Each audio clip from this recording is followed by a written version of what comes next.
The social disruption and economic collapse caused by World War II created conditions that allowed the Yakuza to expand their power, ultimately contributing to Japan's lasting cultural shifts in attitudes towards authority, loyalty, and organized crime.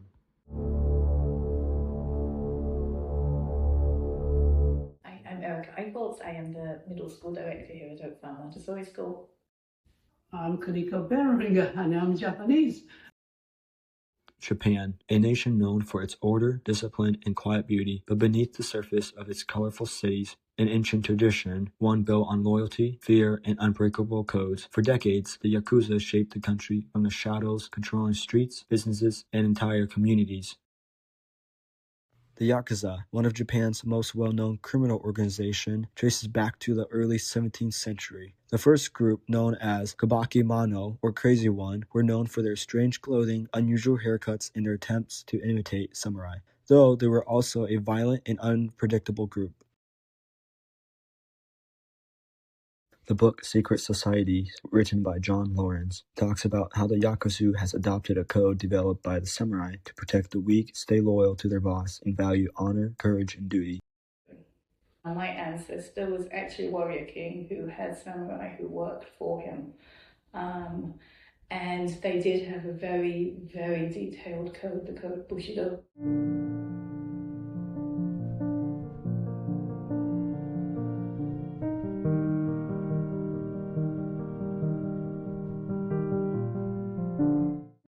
After World War II ended, Japan's shattered economy gave a rise to the vast black market, and the Yakuza quickly seized control, gaining immense wealth and influence. Central to this rise was the Yamaguchi Gumi, led by Toka.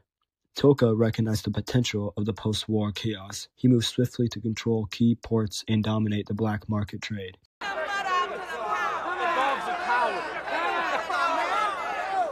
People of Japan had mixed feelings about the black market. Many relied on it because food was scarce and supplies were hard to get, so it became a way to get what they needed. But since the Yakuza controlled much of it, people were also scared. The Yakuza were known for being violent and vicious, and many felt that they were using the crisis to gain power and influence to make money. This also made some people lose trust in the government, since they had to turn to criminals for help instead of officials for basic goods.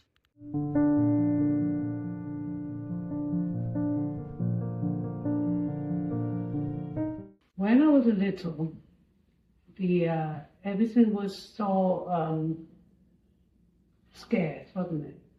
So I did. Those people used to carry the rice and things and then sell them at high prices, making a lot of money.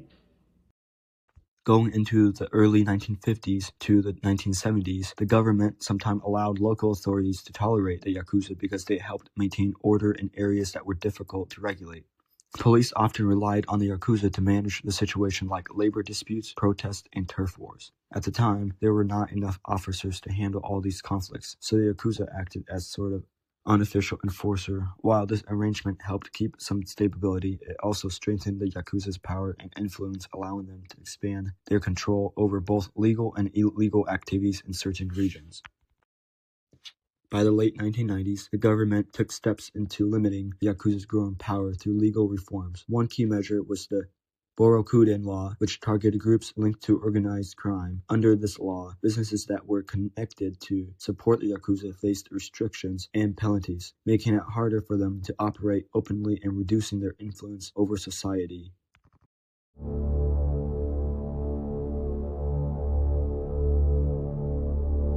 was 23 years old, and I was walking back home late at night, and a black car pulled up next to me, and 3 men wearing black and wearing masks got out of the car and grabbed me and shoved me into the car.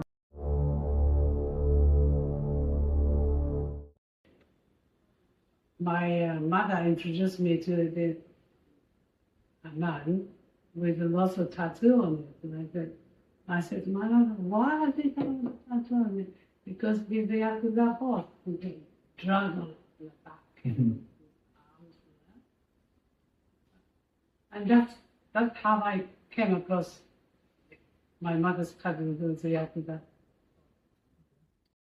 The Yakuza's tattoos originated in the Edo period, and it was used to symbolize identity, status, and loyalty, reflecting a deep commitment to the Yakuza culture and its traditions. The dragon tattoo symbolizes strength and power and protection, representing a formidable force as well as wisdom and leadership within the organization.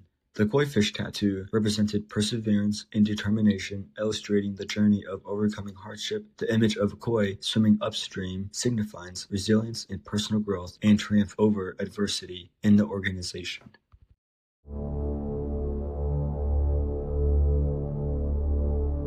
I was at my grandma's house, and she introduced me to a family member, a cousin, who was a lovely, kind, gentle old man, who was also missing part of his pinky finger.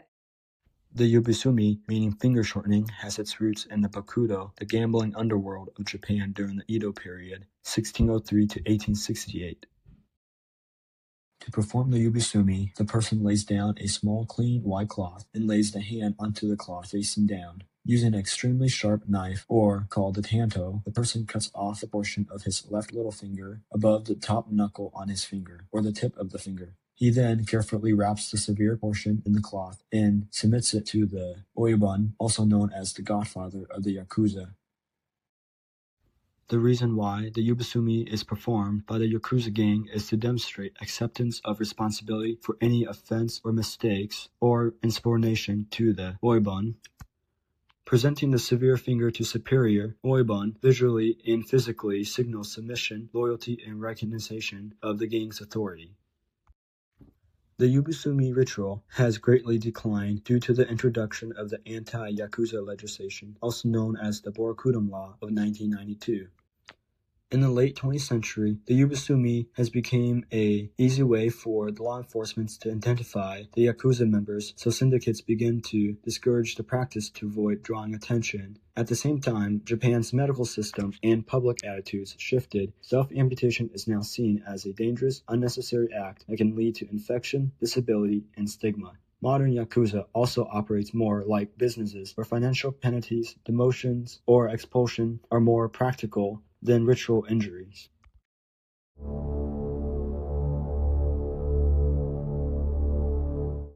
By 2010, the Yakuza began to experience a significant decline in membership, falling from approximately 184,000 members to 78,000 members, a 57% decrease from the late 1990s all the way to the 2000s.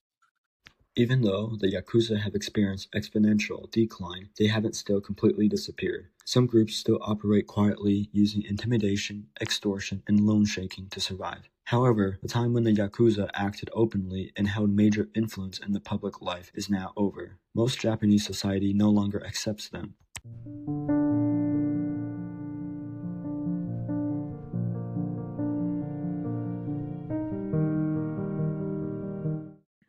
Overall, the fall of the Yakuza shows how much Japanese society has changed. Over many years, people's attitude shifted, laws became stricter, and the government worked to take back control from organized crime. The stories and images of the Yakuza may still be well known, but their time as Japan's main criminal power has clearly come to an end.